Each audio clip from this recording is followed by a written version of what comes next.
नमस्कार मित्रांनो, मी शरद तांदळे. आज मी एका पुस्तकावर बोलणार आहे. त्या पुस्तकाचं नाव आहे वयम रक्षा. हे पुस्तक लिहिलंय आचार्य चतुर्सेननी.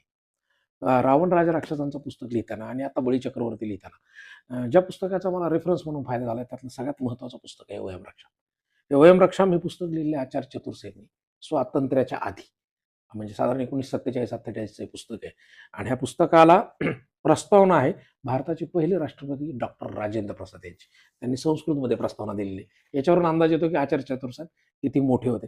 आणि हे पुस्तक होतं हिंदी संस्कृत मिक्स लँग्वेजमध्ये. त्यामुळे ते ज्यावेळेस मी हिंदीत घेतलं 2016ला, त्यावेळेस ते वाचायला फार वेळ लागत होता.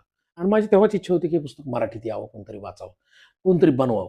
तर आमचे मित्र आहेत श्रीरंग ढेरंगे, यांची हिंदीवर फार कमांड आहे आणि फार हुशार माणूस आहे.